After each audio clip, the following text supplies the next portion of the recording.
Good evening students. आज मैं आप लोग को पढ़ाऊंगा जनरलाइज कोऑर्डिनेट्स अर्थात डिग्री ऑफ फ्रीडम। एक्चुअली में ये जो जनरलाइज कोऑर्डिनेट्स वाली टॉपिक है वो क्लासिकल मैकेनिक्स में आता है। और ये क्लासिकल मैकेनिक्स एक्चुअली में ये जो जनरलाइज कोऑर्डिनेट्स है इसे हमें समझने से पहले हमें कंस्टेंट्स को समझ लेना चाहिए, जो कि मैं अपने यूट्यूब चैनल में पहले ही कंस्टेंट्स की वीडियो अपलोड कर दिया हूँ। इस वीडियो को देखने से पहले आप उस वीडियो को देख लें, फिर यहाँ इसे समझेंगे तो अच्छे से समझ में आएगा। एक जो क्लासिकल मैकेनिक्स की जो टॉपिक है डिग्री ऑफ फ्रीडम और जनरलाइज कोऑर्डिनेट्स, वो किस किस एग्जाम में काम आती है मैंने यहाँ पे लिख रखा है। जैसे एमएससी है, अगर यूनिवर्सिटी एग्जाम आप दे रहे हैं तो उसके लिए काम आएगी। नेट जेआरएफ हो गई, सेट हो गई, बार्क हो गई, जेस्ट हो गई, अर्थात फिजिक्स से रिलेटेड जो भी कंपटीशन एग्जाम होती हैं उन सब में काम आने वाला है। तो जनरलाइज कोऑर्डिनेट्स किसे कहते हैं, डिग्री ऑफ फ्रीडम किसे कहते हैं, ये मैं आपको बता रहा हूँ। और यहाँ पे अगर आप एमएससी की एग्जाम देना चाह रहे हैं या एमएससी की एग्जाम में देने वाले हैं, आप अभी स्टडी कर रहे हैं, तो मैंने नोट्स के फॉर्म में भी लिख रखा है। क्या होती है जनरलाइज कोऑर्डिनेट्स, पहले समझिए। If the constants K are present then F is equal to 3n minus K is the configurational space having F degree of freedom.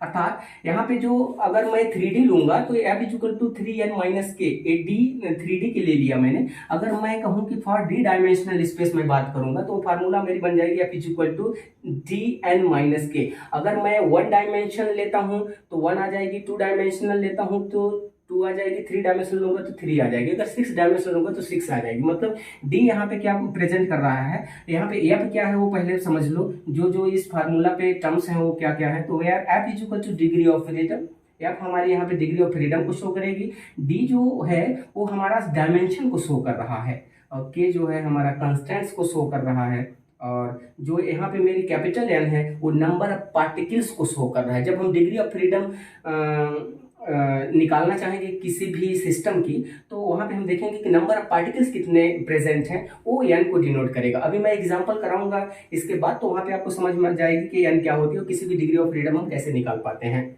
अब यहाँ पे एक दूसरा पॉइंट मैंने लिख रखा है, the minimum number of independent variables. Independent मतलब किसी डिपेंड नहीं करेगी।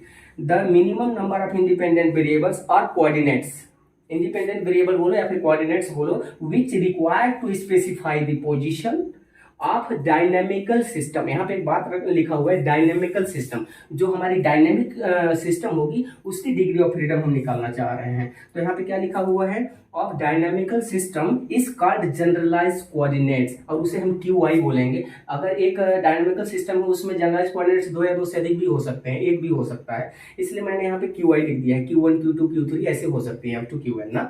तो यहाँ पे मैं एक आपको जनरलाइज कोऑर्डिनेट समझाने के लिए एक डायग्राम ले रखा है। मैं मान लो एक सर्कल लिया हूं, तो सर्कल आप जान रहे हैं कि 2D में क्रिएट होगी। तो सर्कल जो 2D में क्रिएट होगी, तो इस सर्कल में अगर मैं मान लेता हूं कि एक पार्टिकल P यहाँ पे है, एक पर्टिकुलर टाइम पर P यहाँ पर है, तो P की जो कोऑर्डिनेट्स होंगे जो उसकी एड्रेस बताएंगे। जैसे आपका घर का एड्रेस होता है, सबका घर का अलग अलग एड्रेस होता है, उसी प्रकार से P अगर इस पॉइंट पर है तो किस एड्रेस पर है उसे बताएगी कोऑर्डिनेट्स। तो इसकी कोऑर्डिनेट्स कौन कौन है, यहाँ पे देखो, यहाँ 0 से यहाँ तक R है, ठीक है ना, और ये थीटा चेंज होगी, थीटा हो यहाँ पे, तो R और थीटा है। प्लेन पोलर कोऑर्डिनेट सिस्टम आपने पढ़ा होगा, वहां पे जो किसी भी पार्टिकल की एड्रेस जो बताती है, उसकी पोजीशन जो बताती है, वो R और थीटा से हम डिनोट करते हैं, कोऑर्डिनेट्स होते हैं। तो यहाँ पे आप ध्यान से देखिएगा तो पाइएगा कि अगर मैं इस सर्कल को देखूं तो यहाँ पे जो R है मेरी फिक्स है, R फिक्स है। अगर पार्टिकल P यहाँ पे आ जाएगी तो तभी हम देखेंगे R हमारा अगर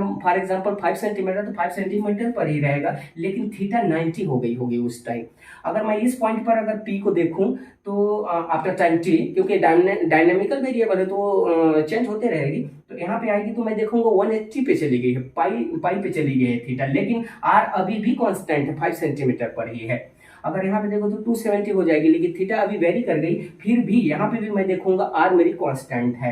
यहाँ पे देखूंगा 0 डिग्री या 360 डिग्री हो गई है, लेकिन R मेरी अभी भी कांस्टेंट है। अब मैं इस पूरे प्रोसेस पे देख पा रहा हूँ कि मेरा आर चेंज नहीं हो रही है ड्यूरिंग द मोशन, लेकिन थीटा चेंज हो जा रही है ड्यूरिंग द मोशन। तो डिग्री ऑफ फ्रीडम ऐसे हम देख के भी बता सकते हैं कि जो कोऑर्डिनेट्स इस टोटल किसी भी पार्टिकल को डिफाइन करने वाले जो कोऑर्डिनेट्स होते हैं, तो यहाँ पे 2 है, आर एंड थीटा। तो यहाँ पे हम देखेंगे जो थीटा है वो पूरे ड्यूरिंग द मोशन चेंज हो रहा है, और जो चेंज होगा वही हमारी डिग्री ऑफ फ्रीडम होगी। अगर यहाँ पे 2 कोऑर्डिनेट्स अगर चेंज होते तो 2 डिग्री ऑफ फ्रीडम होता, अगर 3 कोऑर्डिनेट्स चेंज होते तो 3 डिग्री ऑफ फ्रीडम होता। लेकिन हम यहाँ पे देख पा रहे हैं, देख के हम कैसे बता पाएंगे, तो यहाँ पे हम देख पा रहे हैं कि एक ही वेरिएबल है, एक ही कोऑर्डिनेट्स है जो चेंज हो रहा है, इसलिए मैंने लिख रखा है डिग्री ऑफ फ्रीडम 1।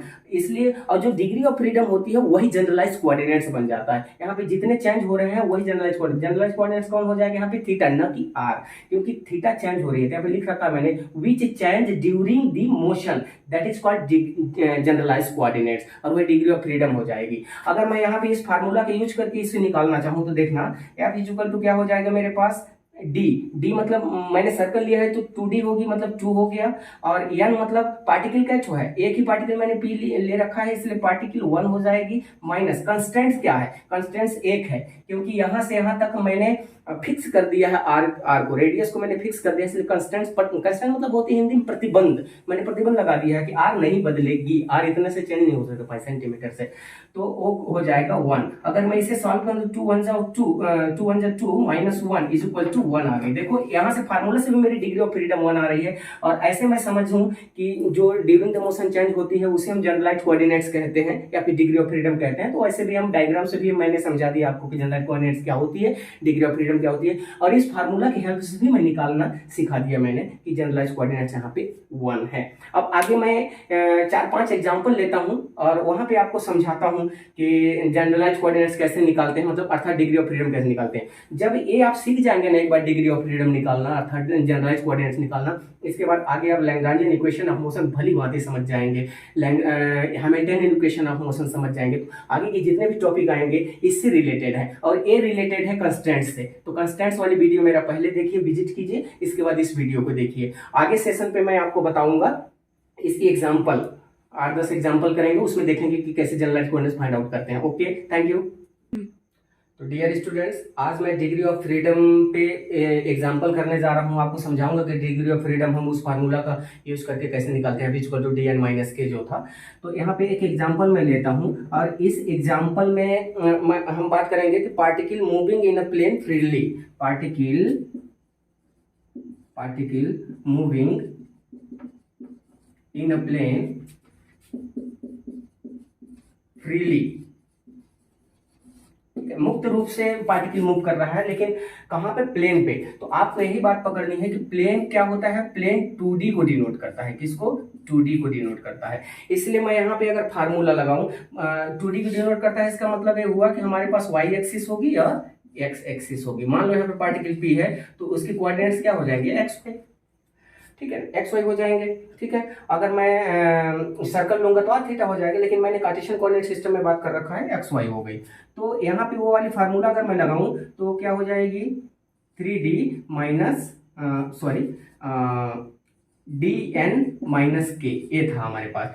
तो यहाँ पे हम देखेंगे डिग्री ऑफ फ्रीडम हमें निकालना है, particle moving in a plane, plane से हमने 2D समझ गए, और फ्रीली है इसलिए वो एक्स में भी जा सकता है, वाई में भी जा सकता है, इसका मतलब 2D है। यहाँ पे कंस्टेंट्स नहीं है कि तू एक्स में ही जाना कि तू वाई में ही जाना, ऐसा यहाँ पे नहीं कहा गया है। इसका मतलब कंस्टेंट्स हम समझ गए कि k इक्वल टू 0 होगी, कंस्टेंट्स यहाँ पे नहीं है क्योंकि वो फ्री है, एक्स में भी जा सकता है, वाई में भी जा सकता है। और डी की जगह पे मैं रखूंगा 2, और पार्टिकल कितना है, एक ही पार्टिकल है, क्योंकि यहाँ पे लिखा है particle moving in a plane, particle moving in a plane.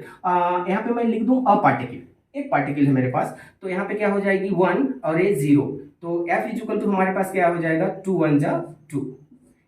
तो यहाँ पे डिग्री ऑफ फ्रीडम हमारे पास निकल गया 2। इस तरीके से इस एग्जांपल में हमने समझ लिया कि डिग्री ऑफ फ्रीडम हम कैसे निकालेंगे। इसका मतलब यहाँ पे अगर मैं बात करूंगा तो जो चेंज होने वाले कोऑर्डिनेट्स होंगे 2 होंगे, क्योंकि x में भी जा सकता है, y में भी जा सकता है। इस पार्टिकल में पहुंचने के लिए मुझे इतना x चलना पड़ा और इतना y चलना पड़ा, तब मैं p पे पहुंचा। इसका मतलब during the motion 2 coordinates change हो रहे हैं, इसलिए यहाँ पे डिग्री ऑफ फ्रीडम 2 आ गई। अब दूसरा एग्जाम्पल ले लेता हूँ, 5 पार्टिकल्स मूविंग फ्रीली। एक एग्जाम्पल और ले लेता हूं मैं, यहाँ पे है 5 particles moving 5 particles moving freely in a space, freely in a space। अब यहाँ पे ध्यान से देखो तो पाओगे स्पेस बोल दिया है, स्पेस मतलब 3D में। यहाँ पे मान लो एक तितली है, तितली को मैं छोड़ दूंगा तो एक्स में भी जा सकती है, वाई में भी जा सकती है और जेड में भी जा सकती है। इसका मतलब स्पेस कहीं भी वर्ड दिया रहेगा आप तुरंत समझ जाना कि ये 3D की बात कहा है, 3D की बात कहा है। तो यहाँ पे हम बात कर लेंगे, यहाँ पे फार्मूला लगाएंगे तो हमारे पास क्या हो जाएगा, F is equal to D. D की जगह पे क्या हो जाएगी मेरे पास, यहाँ पे डी क्या है, डिग्री ऑफ फ्रीडम तो 3 है, 3 multiply by number of particles कितने हैं यहाँ पे दे रखा है, देखो 5 हो गई, माइनस अब यहाँ पे जो आपकी कंस्टेंट्स है वो नहीं बताया है, कोई सीमा प्रतिबंध नहीं रखा है। वो एक्स में भी जा सकता है तितली, वाई में भी जा सकता है बटरफ्लाई जो है, और जेड में भी जा सकता है। इसका मतलब कंस्टेंट्स यहाँ अभी भी 0 है, इसलिए एफ इज इक्वल टू हमारे पास आ जाएगा 5 3 15। इसका मतलब डिग्री ऑफ फ्रीडम यहाँ पे कितने हो गए, 15 हो गए। इस तरीके से हम इस क्वेश्चन को भी कर लिए। अब अगला क्वेश्चन हम कर लेते हैं, अगला क्वेश्चन कर लेते हैं। एग्जाम्पल 3 में लेते हैं कि टू डम्बल्स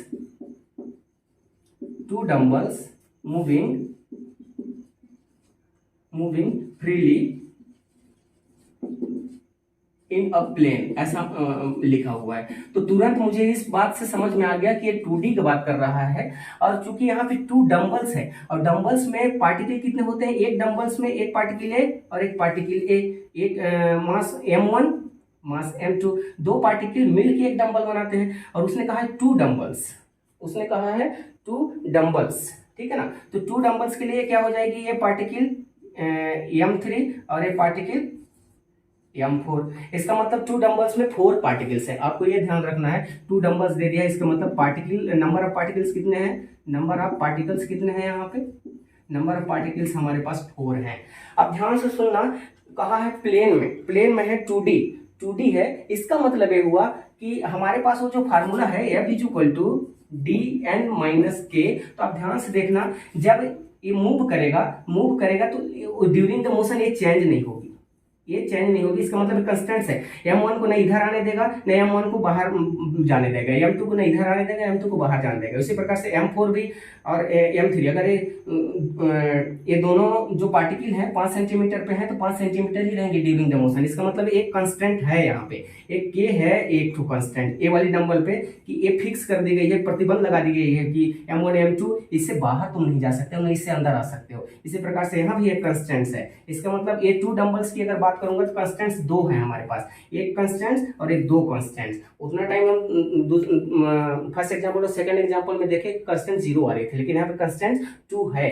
तो हम इसे सॉल्व करके देखते हैं। F is equal to D कितनी है हमारे पास, 2D है, हमारे प्लेन में बात कर रहा है इसलिए 2 हो गई। नंबर ऑफ पार्टिकल्स कितने हैं हमारे पास, 2 है, नंबर ऑफ पार्टिकल्स 4 है भैया, 4 है, ठीक है ना, 4। और कंस्टेंट्स कितने हैं, 2। अब इसे हम सॉल्व कर लेते हैं जी। तो क्या हो जाएगी, 4 2 से कितने आ गए, 8 minus 2 is equal to 6। Degree of freedom हमारे पास कितनी आ गई, 6 आ गई। इसी प्रकार से मैं 10 डंबल्स ले लेता हूँ फेस स्पेस पे। मान लो एक एग्जांपल और ले लेते हैं,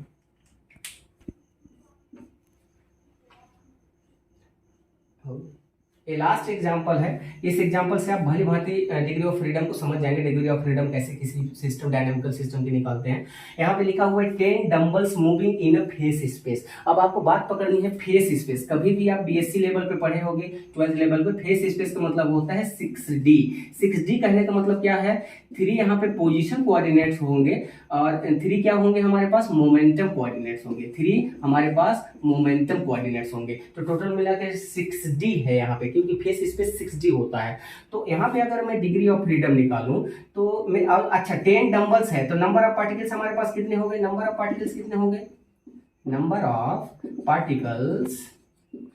पार्टिकल्स मेरे पास 20 हो गए, क्योंकि 10 डंबल्स में एक डंबल्स 1 डंबल रहती है तो उसमें 2 पार्टिकल्स, तो 10 2 जा 20 हो गई, 20 particles. F is equal to क्या हो जाएगी, dn माइनस के। ये फार्मूला होता है, हम इस फार्मूला को कतई नहीं भूलेंगे, इस फार्मूला से हमें तो निकालना है जी डिग्री ऑफ फ्रीडम मतलब जनरलाइज्ड कोऑर्डिनेट्स।